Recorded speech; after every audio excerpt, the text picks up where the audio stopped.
tell y'all about it.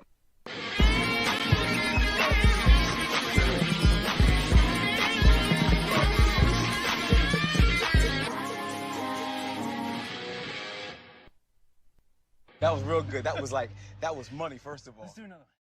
What is up, everyone? I am Chris Knight, and you are watching The Real Review 3000 here with another Gospel According to Chris. I believe this is episode 32 of this. I've had many guests on, but this is one guy I have been waiting and dying to get on here. The Wheel of Names picks everybody, so I don't really get to pick when and where people come up. But Anthony of DarkGift Comics presents. I am so glad to have you here today. How are you doing? I'm doing well, my brother. Yeah, I've been waiting to get on here too. That's awesome. Yeah, so let's get through the formalities here really quick. Go ahead and tell everybody about yourself, your channel, what you do, how you do it, all that fun stuff. Go ahead and do that. Yeah, my name's Anthony. I'm a Jersey boy musician, artist. My channel, you can check me out playing my guitar and talking comics right here at DarkGift Comics Presents. You can find me at Twitter at DarkGift Comics. And yeah, I got some art projects coming around, so just keep a lookout for all that stuff. Indeed. All right. So I don't know. It's kind of a little known secret around here on the interwebs and on Twitter and with Marioki. Most people probably don't know that you are a musician and a singer. We keep it pretty quiet. I mean, most of the time.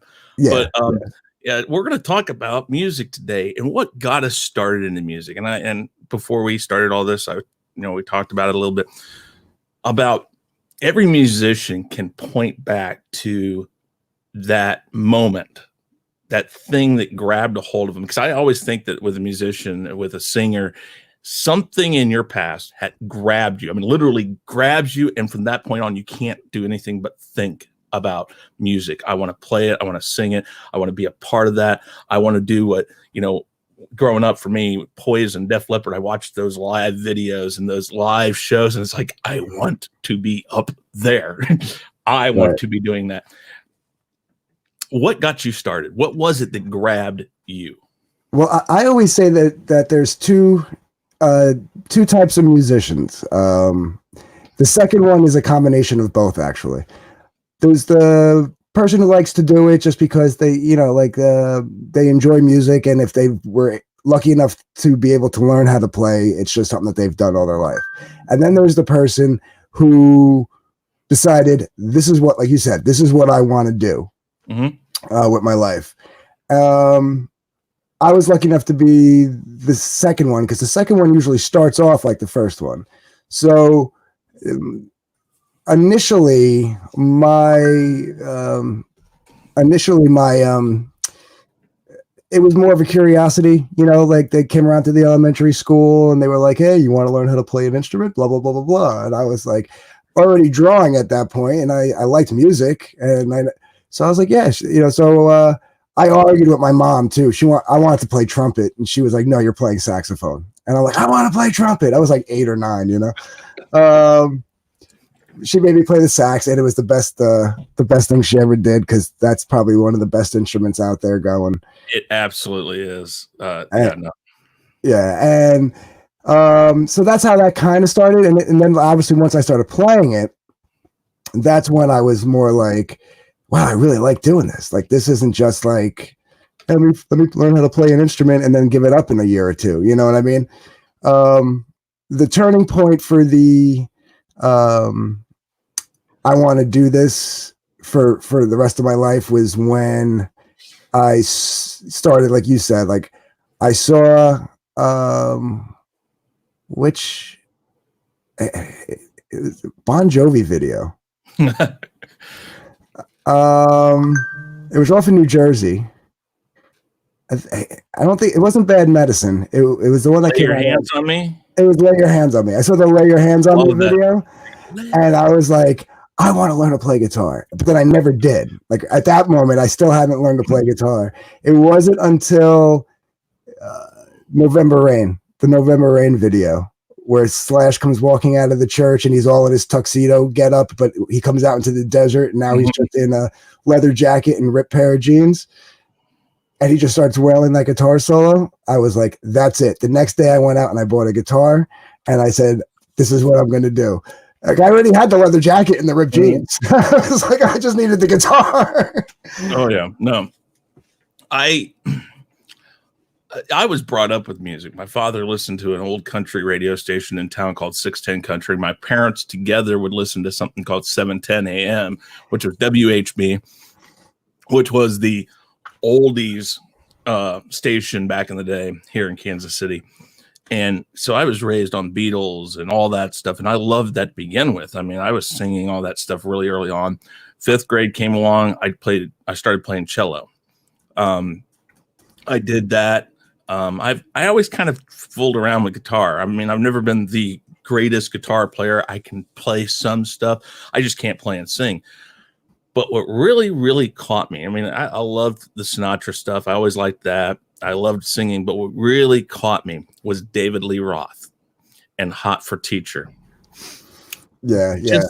And I always say he's the biggest ass that there is in music. He just really, he doesn't care what you think about him. But I always say that I don't know where David Lee Roth begins and ends, truthfully. I don't know if he goes home the second his door closes and he's this mild manner, sits down, reads a paper, or reads articles on the internet, watches the news. I don't know, because he never lets you see that. He's always loud. He's always at 1,000 miles an hour.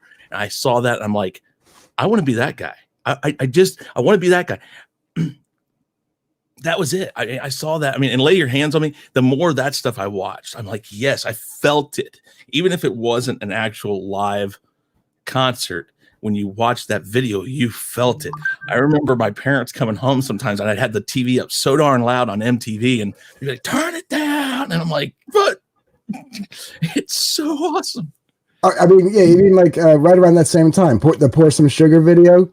Mm-hmm. With that the roundabout stage, the first time that you ever really saw that? In the round. I mean, oh man, I remember going to see that tour and I was just mesmerized.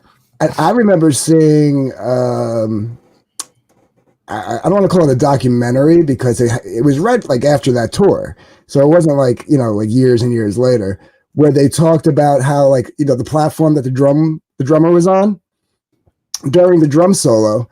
The rest of the band would go down. There was like a little party room under the drum platform, and like there was like literally like just women and booze, and like there's that famous story about how Elliot with the singer, I don't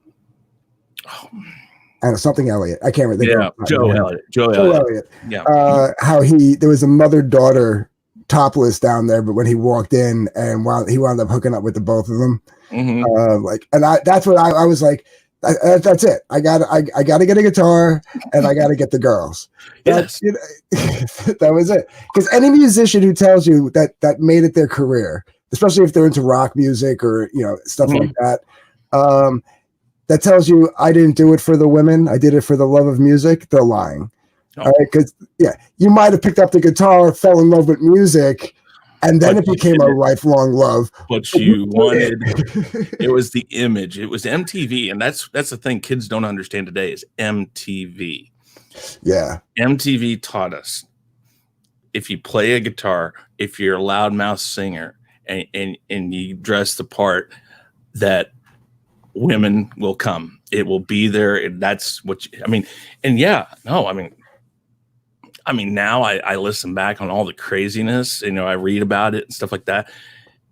Back then, you may not have known the craziness. You just knew that there was something that connected the guys on stage with the women. And there was it was like 1 + 1 and it equals 2. And that's what you want. Right. and you're absolutely right. Yeah. Music, the love of music may be a part of why you get into it, but that's not the reason. Because when we watch things like you said, Bon Jovi or Def Leppard or Van Halen, Poison, Motley Crue, girls. Yes, exactly.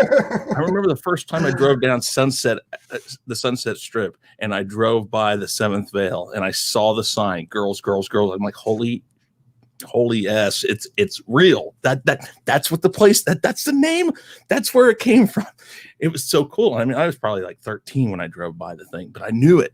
I can't. I mean, I have to think back when it actually came out, but I think I was around 13 the first time I saw it. I was like, oh wow, and it was such a thing. It was a place. It was about that Whiskey Go Go. You know, all of that stuff. You hear about that stuff in their songs, and then you're like, wow, and it brings a realism to it. And I think that video was filmed at I think so too. Seventh Veil. Yeah. Because I just remember you know, when we were old enough, like 18, you know, like we were out of high school, me and my buddy were like, we went, and this is pre-internet, you know, well, I'm sure the internet was out, this is mid-90s, but we didn't have it, you know what I mean? We literally had to like search down every go-go bar in that song, because we were going to go on a road trip and just go visit every single go-go bar in that song, but some of them had been closed down already and stuff like that, and it just didn't happen, but that would have been cool. Oh yeah, no, yeah, I mean, I just remember. Here, I'm going to bring this up real quick here if I can find it. Yeah, we'll just do this. This is their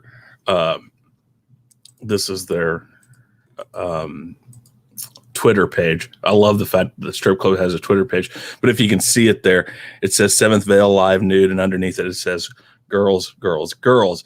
And so you hear you would hear the names of of this place, in the lyrics and stuff, but when you drive by it brings it's just that realism. All of a sudden, I'm here. There's a song that I love that's about this. As time goes on, I think you always want the women. Sex, drugs, and rock and roll. And I won't lie and act like I'm a choir boy that's never drank or never done any drugs or anything like that. That's not the truth. But that sex, drugs, and rock and roll, man, that's what you get into it for. As time goes by, you start realizing that you care about the music. You care about it. Mm-hmm. But everything that's in that music is about what you're doing or it has meaning.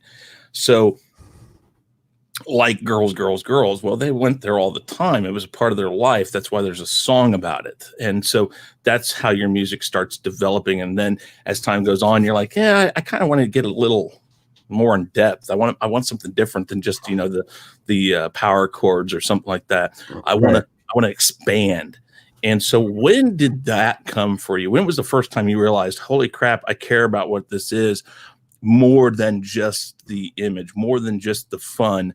I really care about what I'm writing now. When was it, would you say?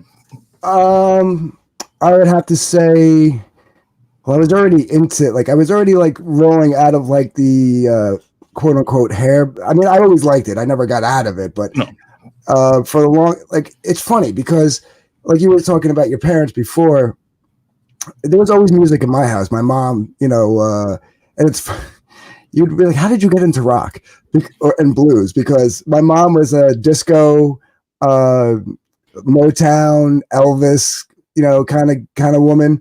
And she liked her when the 80s, during the 80s, she liked her pop music, Madonna and Michael Jackson and stuff like that. So I've always liked that stuff.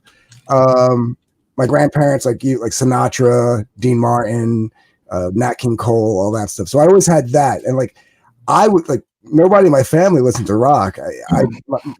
I saw a video on MTV, fell in love with rock music. And that was like my very first album that I bought. It was in 86, 85, Slippery When Wet. It was that was the first album that I bought myself. I think it was 86, 87. Yeah, I was in fifth grade. I remember that. So whenever that was, so going in, going from like the mid 80s into the early 90s, getting into high school, I started getting into more metal. Like I really got into metal, like Metallica, Anthrax, the big four, Slayer, Megadeth. And you start listening to the lyrics that they're singing about. They're singing about like Ride the Lightning is about a dude who got sentenced, innocent man being sentenced to jail and facing the electric chair, stuff like that. And I was like, wow, man, these lyrics are deep, and that was like my first real Sepultura being very political, because they were from Brazil. Um, that was like my first real like delve into like, okay, there's a lot more to this music, to music, than just love songs, than just, debauchery, stuff like that. You could talk about stuff. And that's why in the very beginning, I mean, of course I learned a handful of covers, you know what I mean? Like I learned a few Metallica tunes. I learned a few,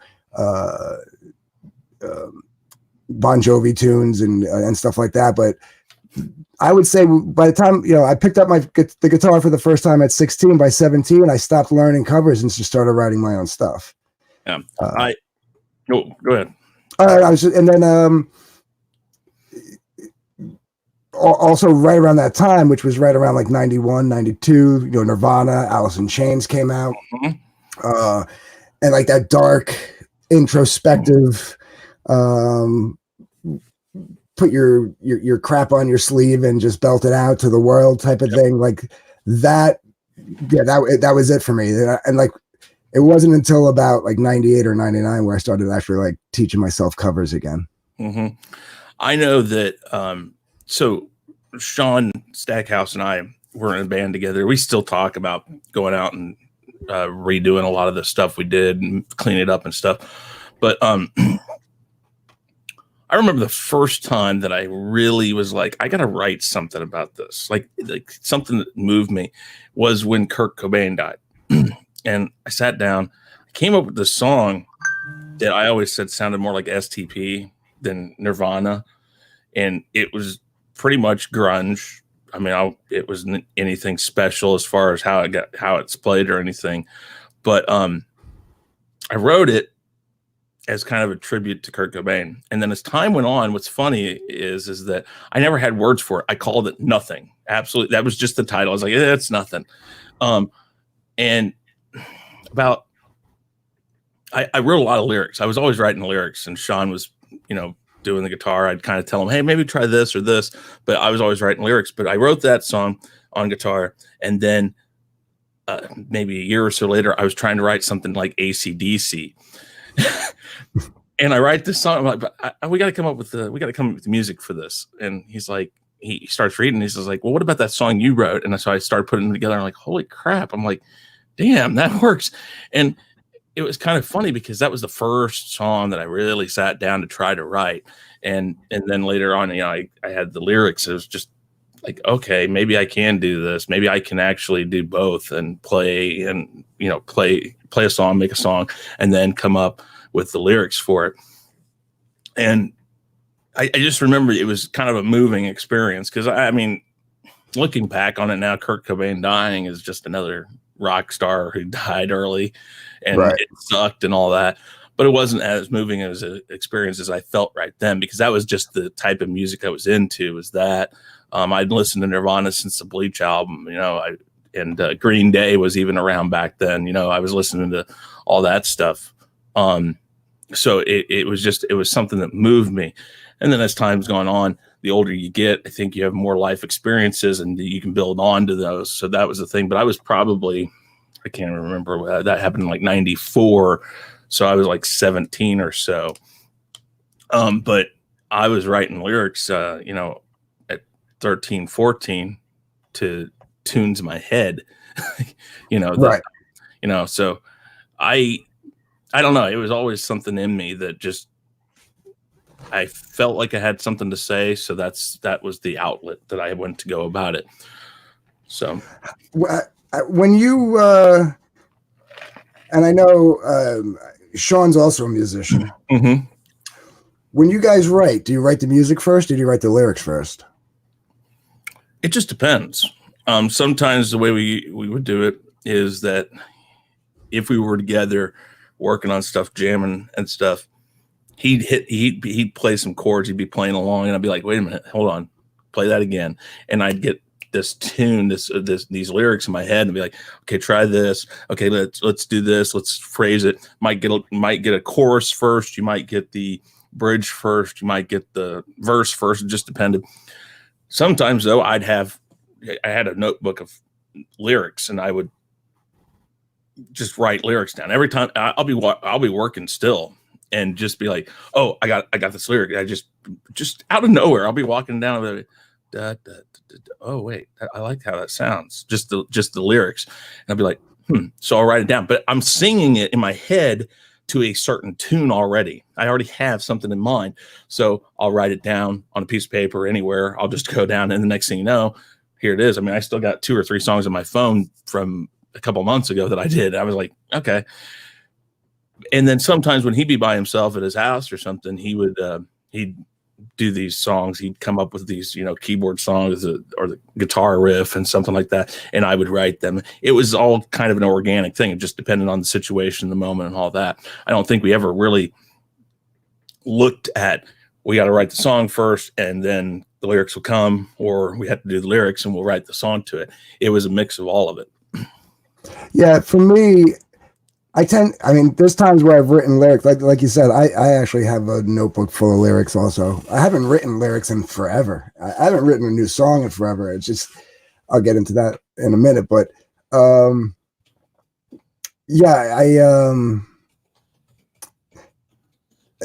the most part, I write the music first because it's something like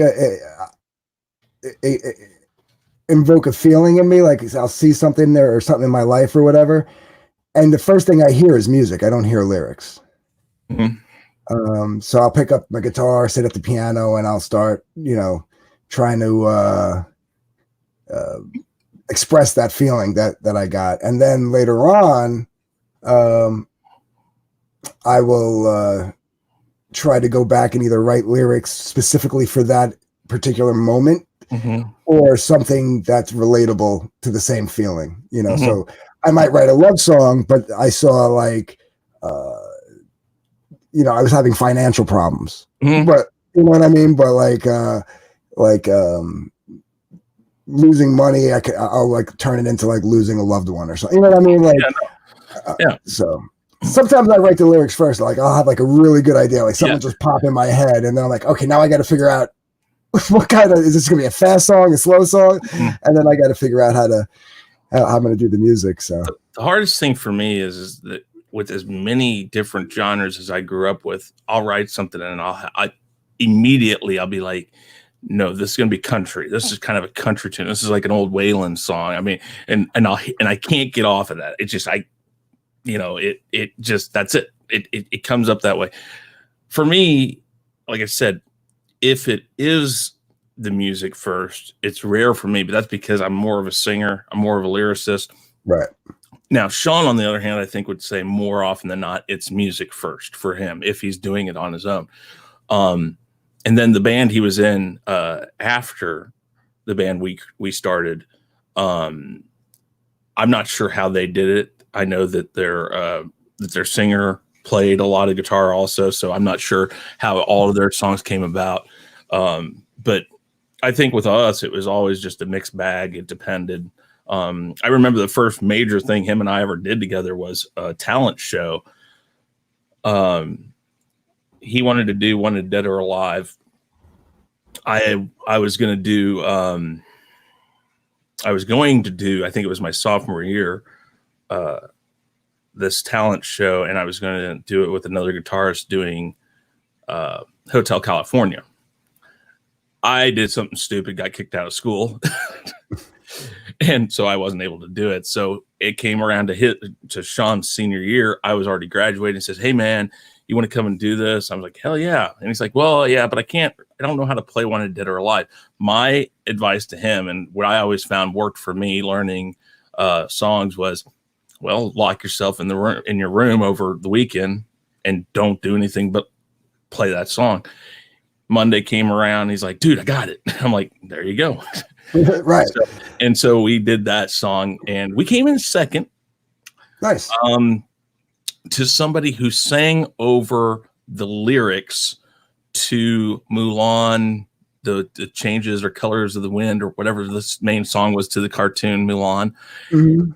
And I was like, both of us were sitting there going like, so she sang, but she was singing with the original track, right? With the original singer. I'm sitting there going like, how does this work?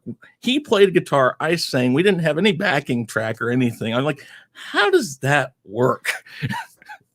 Well, the best part is during the late 80s, like junior high, me and my buddy Matt, who's now like he's diehard metal, but back then we were both into rock. You know, he's a huge fan. He was the one that I was going to try to get on with us for the Van Halen talk, because he's a huge Van Halen fan. His very first album that he bought was 1984. But during that late 80s period, we were like really into like hardcore rap, but like the old school stuff, like Run DMC, Public Enemy, NWA. Mm-hmm. And for the 8th grade talent show, we did F the Police. We did we did our own rap. We wrote our own rap. Oh, wow. We beat, we used to beatbox, like we literally, like, back when like beatboxing was cool. We were good too for a couple of 12-year-olds. Like, so, there you go. That's all that matters. And we wrote a song.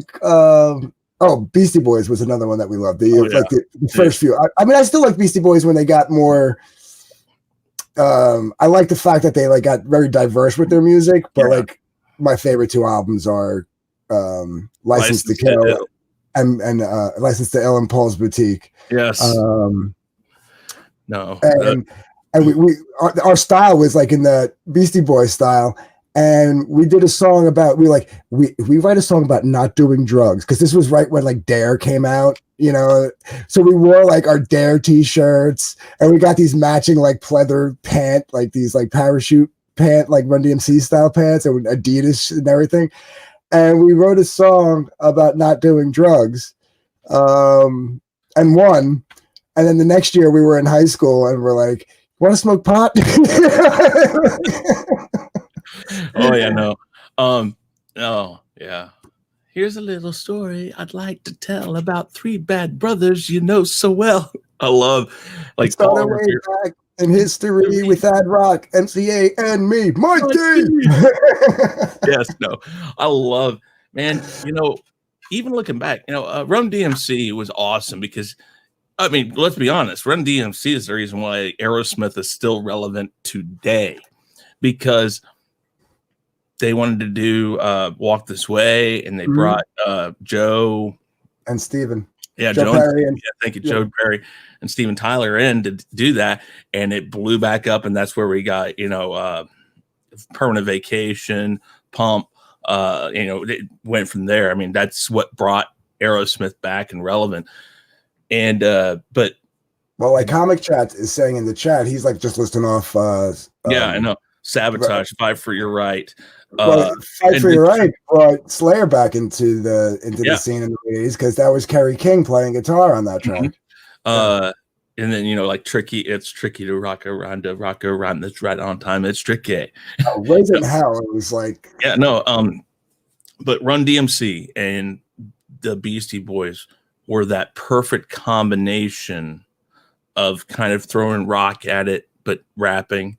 And then, like you said, Beastie Boys went and they started doing this really eclectic stuff. And occasionally it'd be like EDM almost. And then they had, they were doing all this stuff with the voice changers and stuff. One of my favorite songs by them still is Intergalactic Planetary. It just the way it worked, it sounded so great. But well, my favorite thing that they ever did, and it wasn't like not music wise, just as a group, as people, was they would get people to donate instruments. Mm-hmm. And for the most part, most of the instruments they would then donate to like schools or charities or whatever. They'd always keep a few, like, because they were looking for like the most eclectic instruments. And like that's why on a lot of the later albums, some of that stuff that sounds like it could be done digitally, which a lot of stuff like that is, no, those are real instruments. They're using real cellos, real xylophones and all that stuff. So I remember Frank Zappa doing crazy stuff like that. He'd have like a bike tire with a drumstick, and he'd spin the tire and then hit the spokes with the he was so weird about all of that and doing crazy stuff like that. And then who was it? I'm trying to think. Insane Clown Posse was there for 5 seconds, and they were so freaking crazy.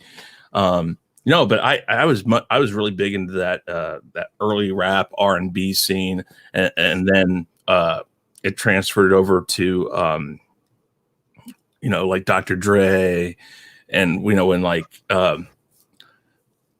you know, NWA and all them would split up and did their solo stuff, you know, and then that went to Eminem. And I've just kind of followed certain acts from that point. And occasionally new ones will come around. I'll be like, hey, I like him. You know, I like Drake. I like, unfortunately, I like, yeah, what's his name? The guy with all the tattoos on his face now. Yeah. And I just had his name. I totally lost it. Post Malone. Yeah. Mm-hmm. Unfortunately, I started liking him because a lot of his newer stuff, so I like it. And what's funny is he was a heavy metal guy originally, and then he went to this R&B rap thing, and I'm like, I don't think he's a rapper. In fact, I think if I remember right, I read an article where he actually said he used a rap name generator to get his name, which is, I'm like, boy, that really tells people you're white. I mean, right, like, that's crazy. Well, going into the 90s, like like I said, I was started my freshman year in September of 1990. So going into like my freshman year, even though I was, that's where I started to really get into the metal aspect of things. Mm-hmm.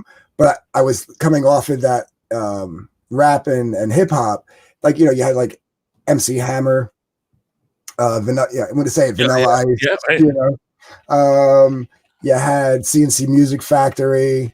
You had like all the and I was still kind of listening to that stuff. Like going into my, I probably stopped with all the rap and hip hop literally by like the summer between my freshman and sophomore year, and like that's when like, because I know Master Puppets. I knew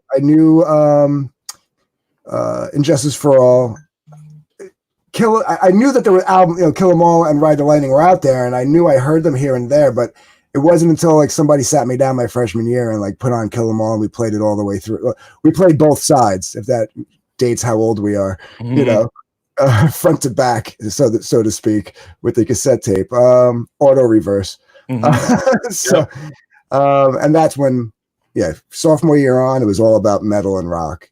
Yeah. Yeah. No.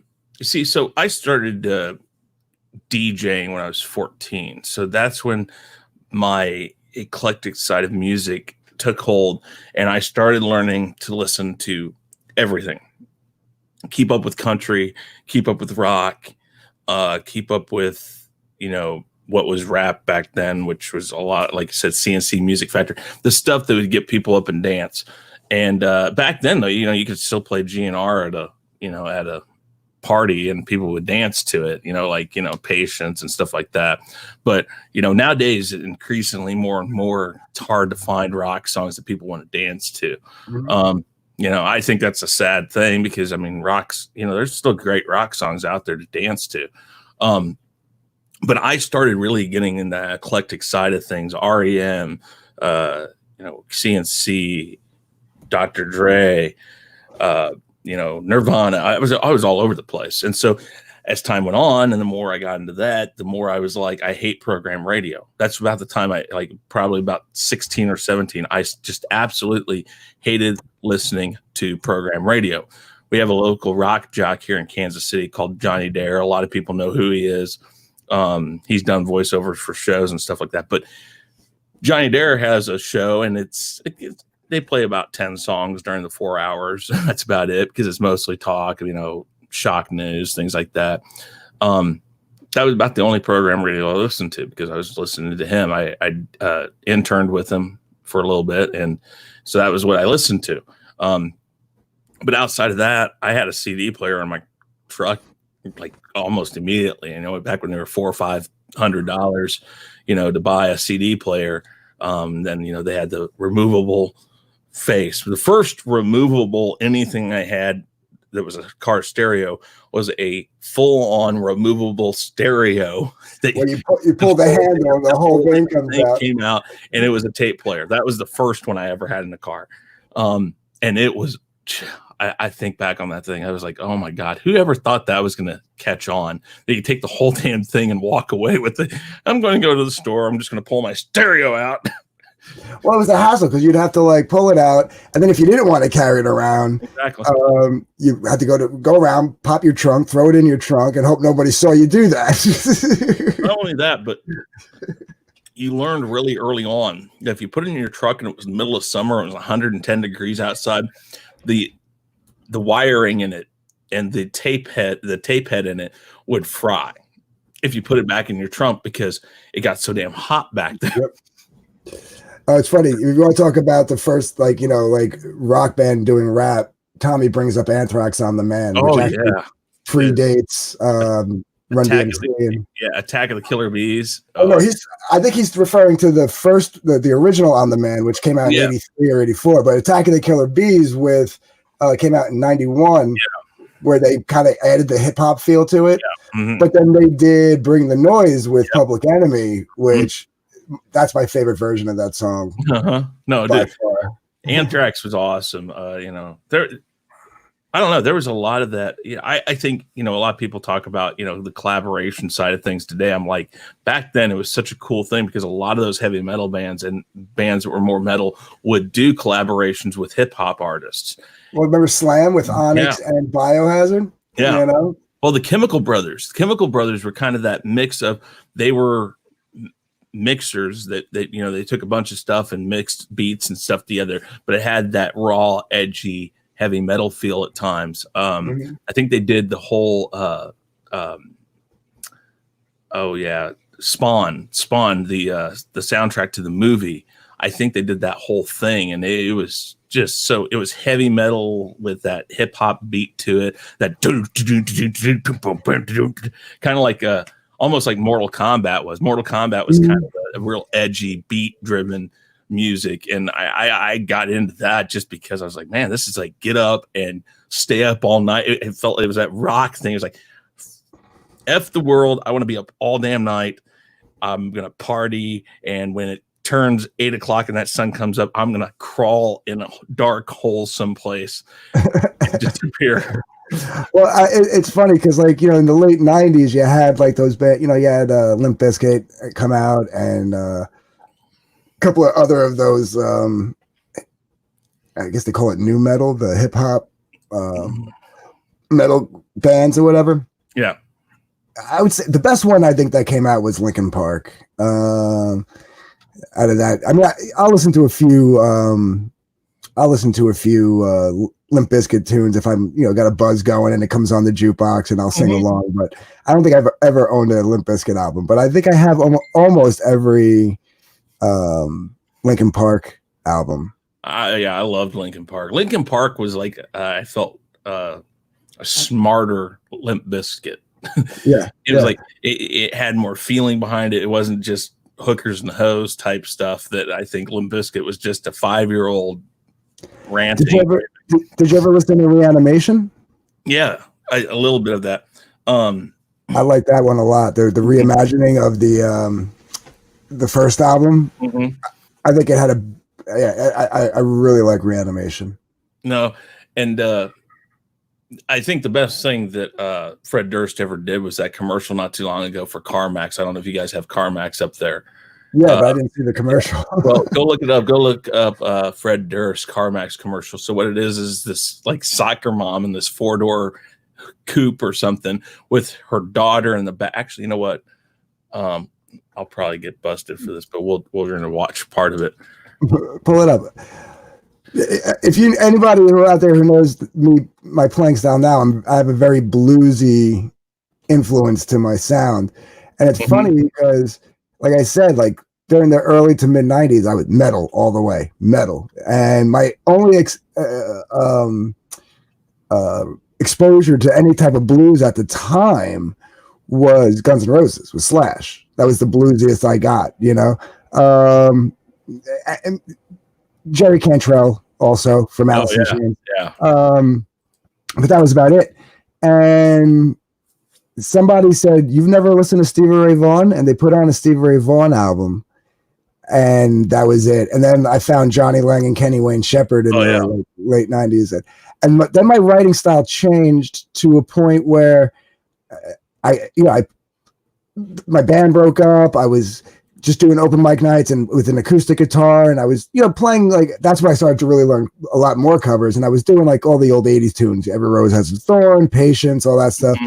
And I started dabbling with writing in a more bluesy. So I had this metal, this grunge, and this blues all kind of fused together. And I wrote a lot of and then I started another band and we started making a little bit of noise. It was really I had people like requesting my own songs. And then the post grunge era hit. Mm-hmm. And yeah, my music was just not, That's the thing. I hate that people just can't accept that some music can continue, even though music in general changes. That you got people like Eric Clapton that can still go out there and play, and his style's never really changed. I mean, he's gone a little slower. He went really acoustic there for a while and stuff. But it's like, I think the thing that people do when you're talking about bands in general is they don't allow them to change or to be who they are. Def Leppard did an album called Slang that was completely different from anything they ever did. And I love that album. It's completely different, but that was because they wanted to do something different than that hair metal stuff that they were still locked into. And, I always felt like, let a band be who they want to be and don't just walk away because things change, or because they change, or maybe the music that is currently popular changes. That band doesn't have to stay with it. So, I that's kind of the fickle side of playing live when you're not Def Leppard, when you're not Poison. People have to really accept that, hey, this is who they are. I liked them yesterday, but just because the music scene changed today doesn't mean I can't like them still, and right. And you see that a lot. You do. You see people walk away from something and you're like, why? What's different from yesterday to today? Just because, somebody says it's not the type of music you should be listening to. I don't know. I saw Rosetta said Korn. That was another one. Yeah. I did 3 years of their tour here in Kansas City. I did their backstage party for 3 years. Ice-T, Rammstein, I think Dr. Dre did 1 year. I met a lot of people through that. That was great times. Okay, I'm going to play this really quick. I will mute it every so often just to make sure that the copyright doesn't get hit. Oh, here we go.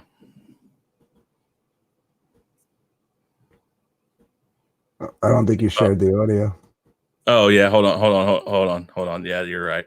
I keep on forgetting you got to do that. Hold on here.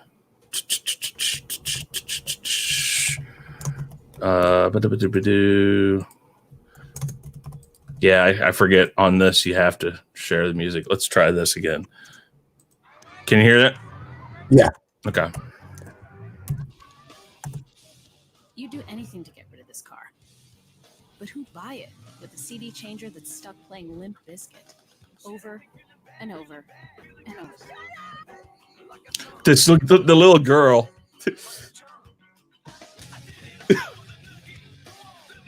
Just sell it to CarMax. Or buy any car. Even this one. Just the part where he's walking across the street with the groceries. I was like, dude, that is freak. I think that made me kind of respect Fred Durst a little more because he's making fun of himself. He's making fun of that. And I was like, okay, dude, I'll give you that. That was a funny commercial. But I think you and I have talked about, Soundgarden and stuff. Soundgarden, Chris Cornell. Oh shoot! Now I forget the name of his band. That Audio Slave. Those Chris Cornell was really awesome. I think it was different what he was doing, even though it was that grunge era, that Seattle sound. He had a different view on it, a different sound to it. And I really liked Soundgarden. And like I said, when he went to Audio Slave and then he did his solo stuff, I really liked Chris Cornell a lot. Yeah, my thing with Chris and my friends are always like, but you liked Alice in Chains and you liked Nirvana. And Yeah.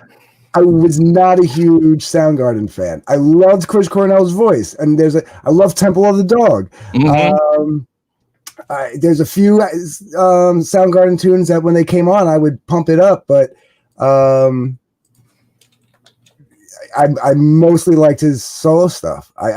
That's where I became a diehard Chris Cornell fan. I always liked him. I always respected him. I never talked bad. You know what it was? I didn't like the guitar style in Soundgarden on a lot of songs. Yeah, no, I can see that. It got a little too, I don't know, all over the place sometimes. Like the style, like as far as styles go within one song, like it was like just pick a style for that particular song. You know, like it's just. You could do different styles on the whole album, but for that one song, stick with a style and go with it, you know? Yeah. I'm trying to think. It wasn't Temple of the Dog. What was the other group out there? The shoot. Oh, it was the one with Alice in Chains, lead singer. Mad Season. Yeah, that's River, it. Yeah. River to Seed. I don't know anything. Yeah. You know, I liked those, like you said, Temple of the Dog. That stuff was really freaking awesome. Yeah, that was Lane Staley from Alice in Chains. John Baker. Mike McGready from Pearl Jam. Yeah. That was a good album. No, it was. What was the one with Pantera? The singer from Pantera. Dirt? Not Dirt. No. Is it Dirt? No, that's an Alice in Chains album. I think. Yeah. Let me look it up here. That was another good like combo band. So they only had like that one big hit, but the album was really good. Let's see here if I can get if it'll tell me. Hell Yeah. Was that it? No, wait, no. Yeah, Hell Yeah was Dimebag and Vinny. That's right. Yeah. Vinny, Greg. It was oh crap! Why can't I think of the singer's name? Hold on. Phil Anselmo. Yeah. And the bass player from Pantera with the guitar player from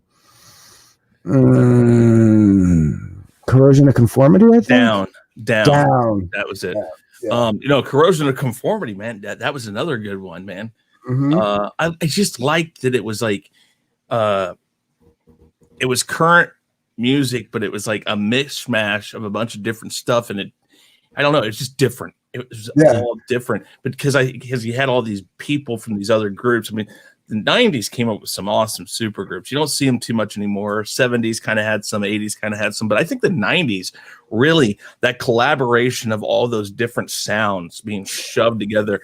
Speaking of MTV and super bands, did you remember they had that reality show Superband? Yes. With, Ted Nugent and Sebastian Bach and all those guys. Yeah, man. That was a downfall of MTV though, is when they started doing all the reality stuff. I remember watching Real World and Road Rules the first couple seasons, and then all of a sudden it just Teen Mom, this, that, everything just started. And then I was like, wait a minute, where's my MTV? Where's my videos? And then TRL, which before that was Total Request Live, they cut it down to TRL, so they shortened the name, and then they were doing like 15 seconds of the video, like the first 8 videos would be 15 seconds. They'd show most of the number 2 video, and then number 1 video would be the only one they played all the way through. And it's like, what the hell? I'm like, and now MTV isn't even music television; it's just MTV. I think it's mediocre TV. Well, Tommy brings up I can't get to the internet right now. Check your connection or try again in a little bit. Always when I'm on. Always. Always when I'm on. That's fun. Velvet Revolver. Would you consider that a collab band? Yeah, I wouldn't. I wouldn't. Because I consider it a replacement band. Well, okay. Yeah. That's basically Guns N' Roses with a new singer. It is. You're right. They tried that. That was like one album, wasn't it? Just they one? Two. Okay. Definitely 2. If they did more than that, it was at most 3, but definitely 2. Was Slash in that, though? Because I think Slash.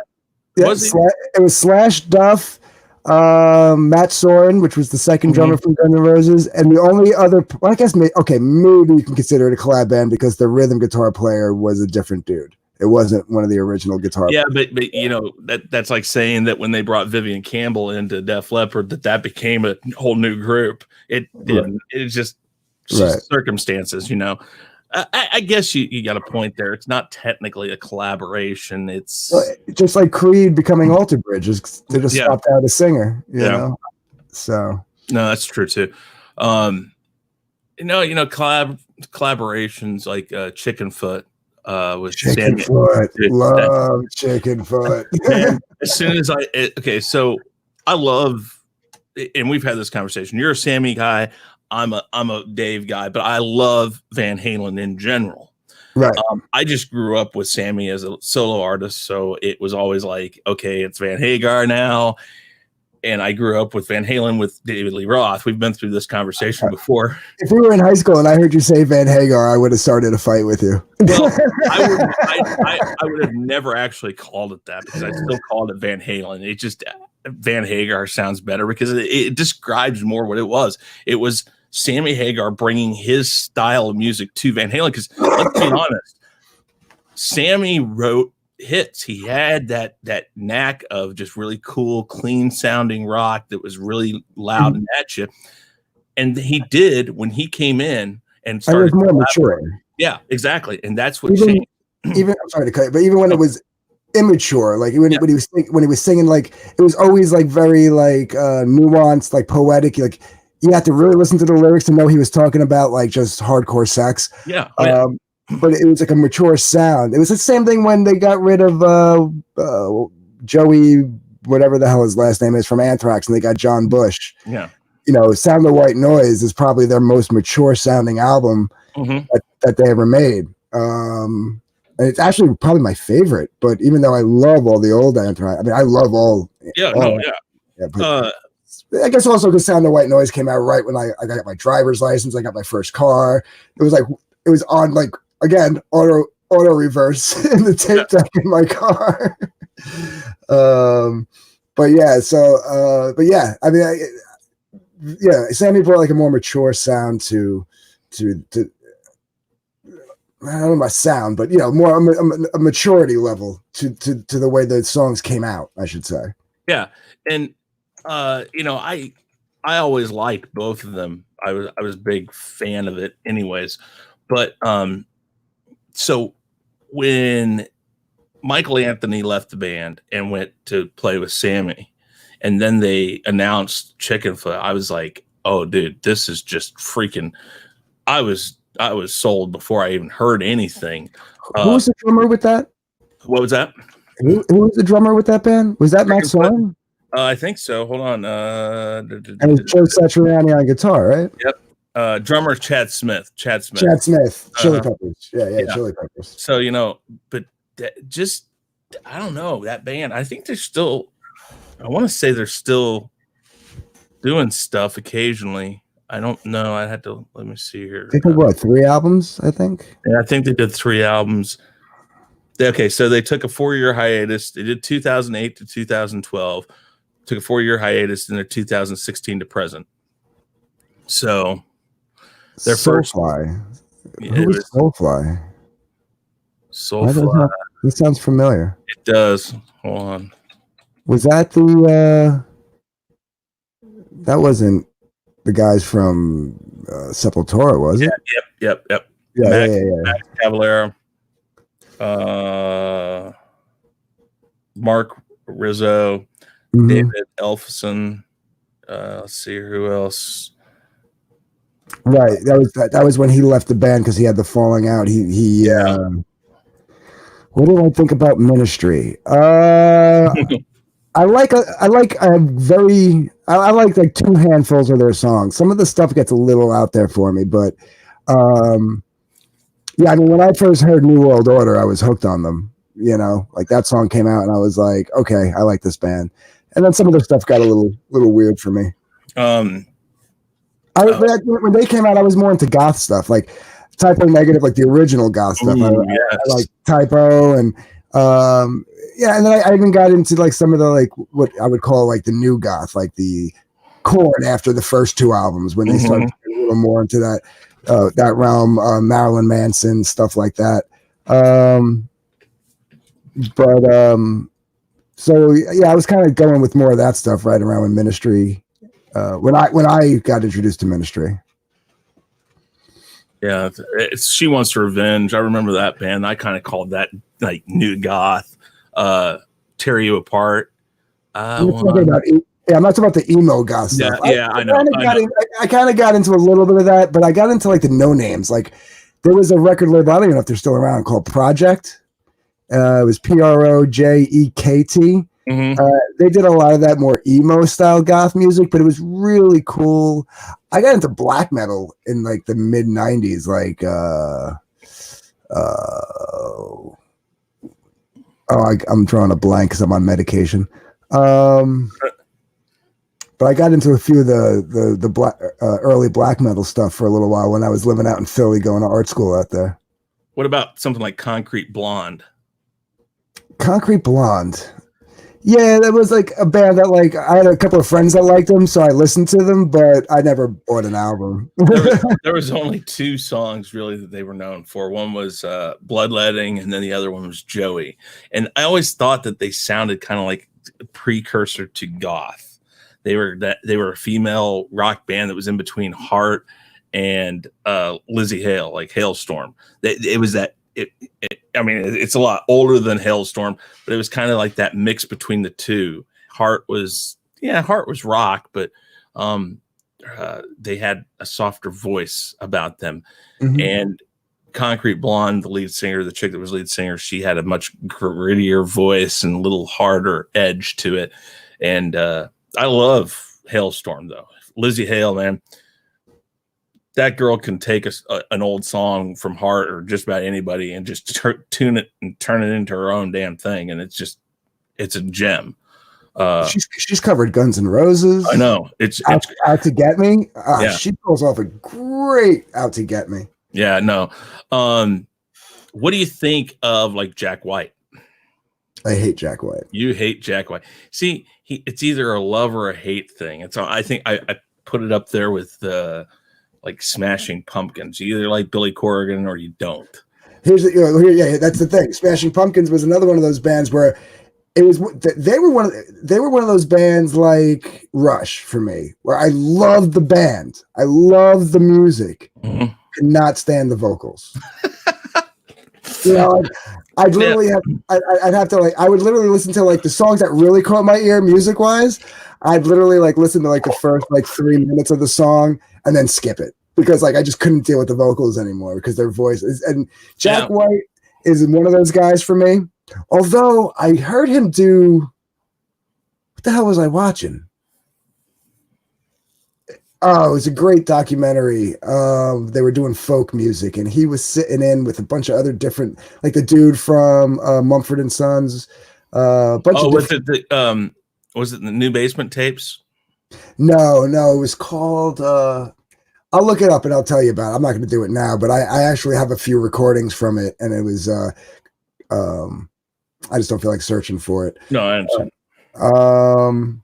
But when he did stuff in that, really good. Like same thing with like Green Day. Was never a huge fan. I mean, like, I liked a couple of songs because they were fun, but for the most part, I never really got into Green Day. Same thing with Bush. I was never a big Bush fan, but people liked Bush, so I learned how to play like Glycerine. You know what I mean? Like, yeah. I don't like Billy Joe's voice, but he did a duet album with Norah Jones, which was very like old 50s style kind of stuff. And I liked him on that, so like I think when like some of these people, like if I hear them like try to like do other stuff, like for me it's like, well, stick to that because your other shit that shit made you famous. I get it, but I'm sorry. No, you're good. Don't worry about it. But yeah, when it comes to like Jack White, also like what was it, White Stripes? Yeah, that band irked me. And what was that band that had that one song? It comes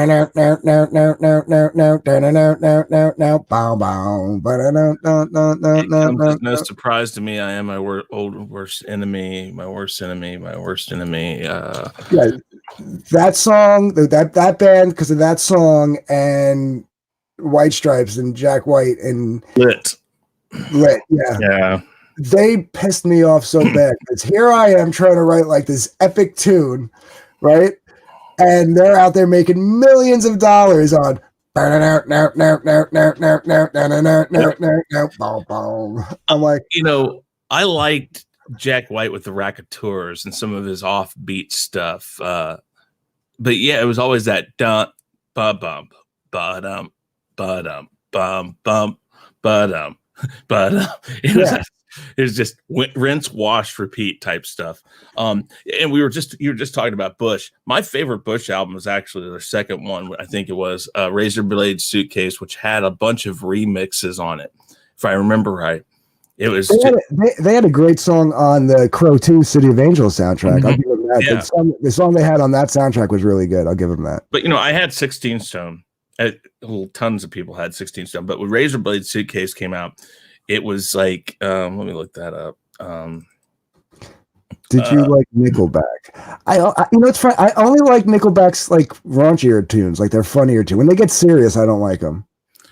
Except for Photograph. I did like Photograph because I'm like I am a guy that likes to. I have like photo albums, so like that's like a thing I do. Like I take pictures and make photo albums and stuff, especially from like years ago when you actually got film developed. But yeah, as far as Nickelback, like, when you're talking about like Burn It to the Ground, where he's talking about going out and getting drunk and like messing around and stuff like that, and what's the one where like something about being on her knees and stuff like that, like that, those songs, yeah, I dig those songs because they're fun. You're at a bar, you're getting rowdy. I always tell people with Nickelback, I absolutely hate them because in just kind of like what you said about Jack White. Here you are trying to write these songs that you want people to love and adore or like. And then you hear them come out with something and you're like, Jesus Christ, you're playing pop rock and it's so catchy. Right. It's like feeding candy to a baby. You couldn't eat it. It wasn't that you could, you just could not eat it. It was. I'll give them credit. I don't know who does their sound when they're live, but they sound good live. I've seen them live. Oh, and don't get me wrong. I say I hate them. I don't hate them. It's just something about that. You just want to go, my God. It's like Hanson with Bop. When they came out with that, funny story here is that my god brother and my godparents live in Broken Arrow, Oklahoma, and that's where they're from. And they were 6 blocks, something like that. Not very far from my god brother, and we used to go and play in their backyard when they were all really little and we were really little. I mean, like little. So when they came out with Bop, I was like, how freaking ridiculous is it that these kids come up with a song that everybody has walked down the damn sidewalk and sung? Right. It's like, Jesus, how can I even respect a band that's just doing what everybody else does? They just put it down on paper and play the song over. It's like, how fucking ridiculous is that? Well, another one of those bands that came out around the same time as like Nickelback that really not the most talented band. The singer's actually talented, was Godsmack. Oh, yeah. I have a small reverence for Godsmack because when that first album came out, I only heard the one song and it was like, I'm not the one who's so far away. Oh yeah, and being a pagan, and he was a pagan, and that song's all about that.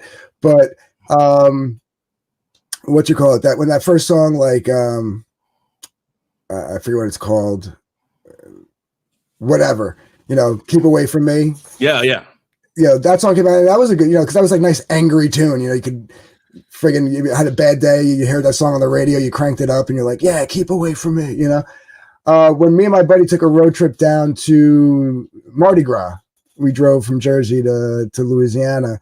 That album had just come out, and I bought that album, and I had just bought Johnny Lang's second album, which was called Wander This World, which is all blues. And those two albums were like what we played nonstop in the car on the way down to New Orleans. So I have a little bit of reverence, more nostalgia than anything. What am I doing, Danny? What happened? Said, stop. Sounds like Chris is drinking Haterade. What did I do? All right. Well, we've been going for about an hour. That's where I like to wrap these things up. I absolutely love talking music with you. And yeah, me too, man. Sean and I had you on for the Van Halen thing. We're going to have you on more often to talk music, and definitely, because you're a music guy like us, and it's great.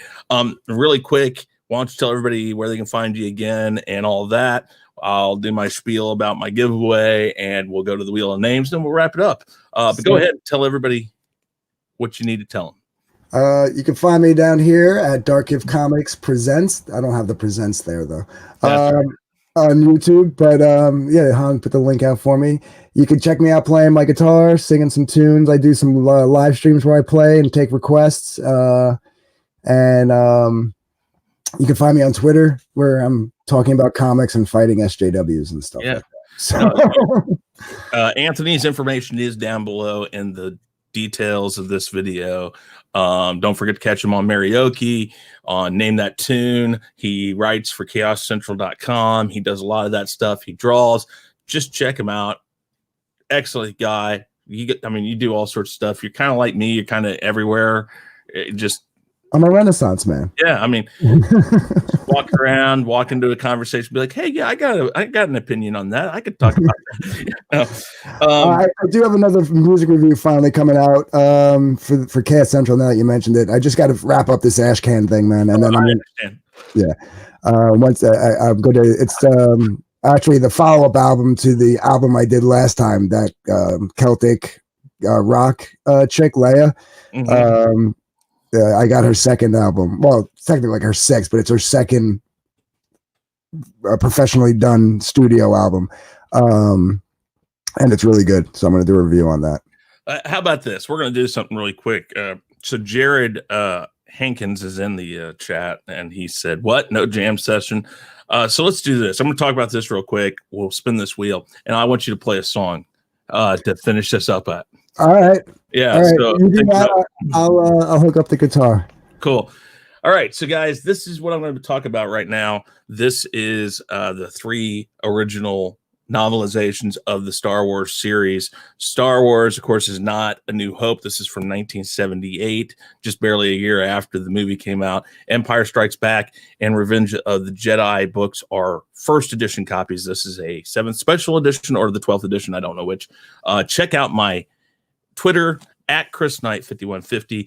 Like and retweet the pen post, and your name could go on the Wheel of Names for this contest, which we have like about 90 some odd people or so on that. So definitely check that out. But right now we're going to go to the Wheel of Names, and we're going to spin to see who should be on next week. Remember that it's not a guarantee if they can't make it, if scheduling conflicts. I have 3 currently I'm trying to reschedule and everything, so that can't happen. But if we can, this will be the person who's going to be on next week. And we will see.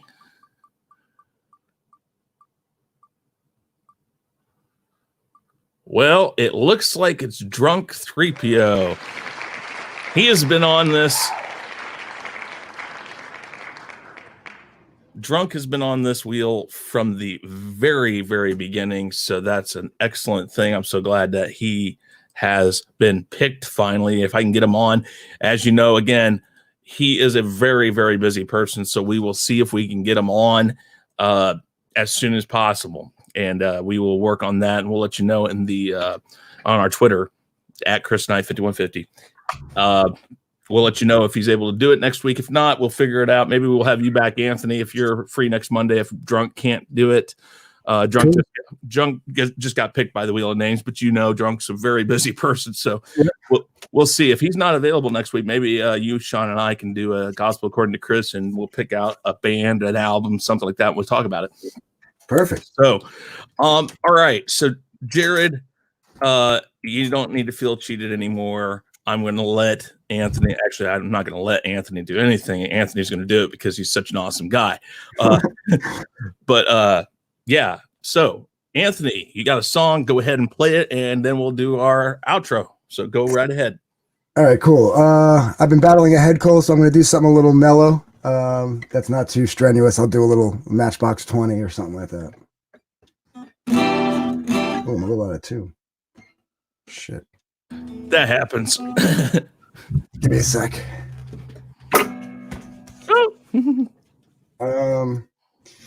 Yeah, you should have heard me on. I can't believe I did Better Roses on Karaoke, and I don't know how I did it with like snot just building up in my nose. Oh God, I hate when that happens.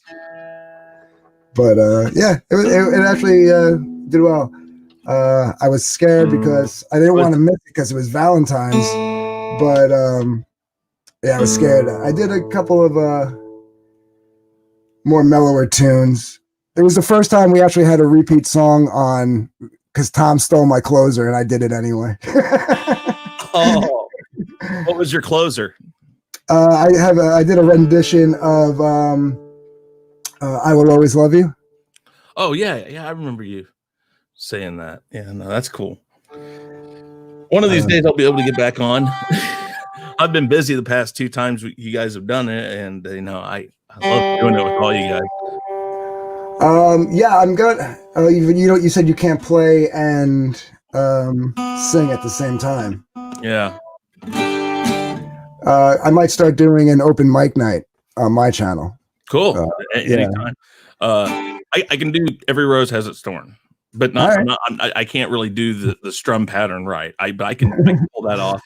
That's about it, probably, or decently enough that you might know what it is. Yeah, I was trying to stay away from like karaoke clips and stuff because that's too close to karaoke. You know what I mean?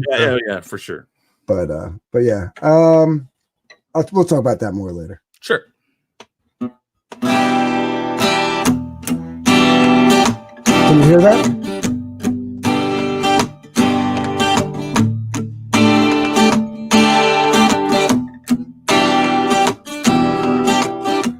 Just 3 miles from the rest stop, she slams on the brakes. I tried to be, but I'm not. So could you please collect your things? Well, I don't want to be cold, I don't want to be cruel, but I gotta find more than what's happened with you. So if you just open up the door. She said, while you were sleeping, I was listening to the radio and wondering what you're dreaming. When it came to mind that I didn't care,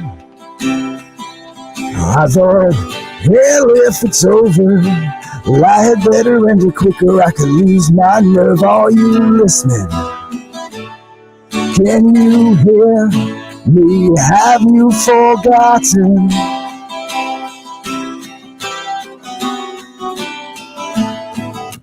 Just 3 miles from the rest stop, and my mouth's too dry to rage. The light is shining from the radio. I could barely see her face, but she knew all the words that I never had said. She knew the crumbled up promise of this broken down bed. And as I opened up the door, she said, while you were sleeping, I was listening to the radio and wondering what you're dreaming. When it came to mind that I didn't care, I thought, hell, if it's over, I had better end it quick. I could lose my nerve. Are you listening? Can you hear me?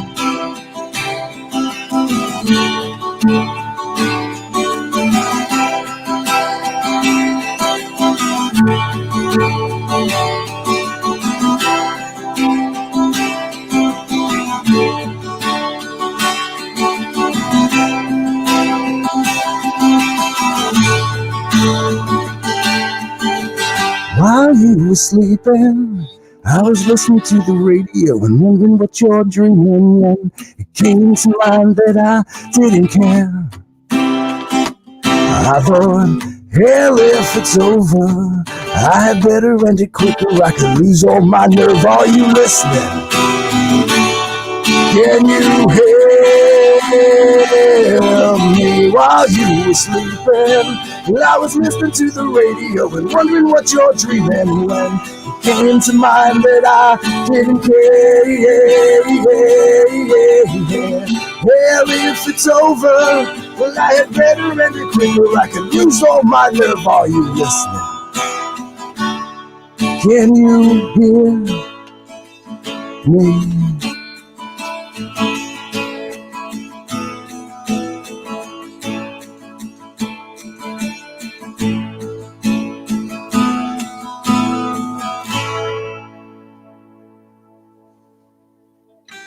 Oh, very awesome, man. Very, very good. Thank And you. guys, there you go. The one, the only Anthony of DarkGift Comics presents. I want to thank you again, Anthony, for coming on. We'll get with you about this next week on Monday, and we'll see what happens with drunk and all that.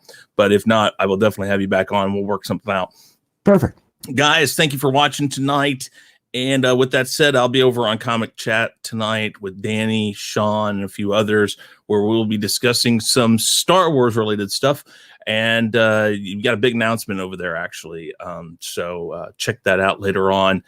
I think, let me see here. I will put the link down below or in the chat so you guys know where to find that channel as soon as I do all this. Okay, we're going to put that in right now. Guys, again, thank you for watching. With that said, yeah, I'm Chris Knight. This has been the Real Review 3000, and I and Anthony are officially out of here. Hey guys, thanks for checking us out. Be sure to subscribe to both channels, and make sure to check out our friends in the Fandom Minutes. You can find us on YouTube, Twitter, Facebook, Instagram, and BitChute, and you can also send us an email at sean@seanstackhousereacts.com and chrisknight@therealreview3000.com. And be sure to swing by our Teespring store to pick up some awesome merchandise.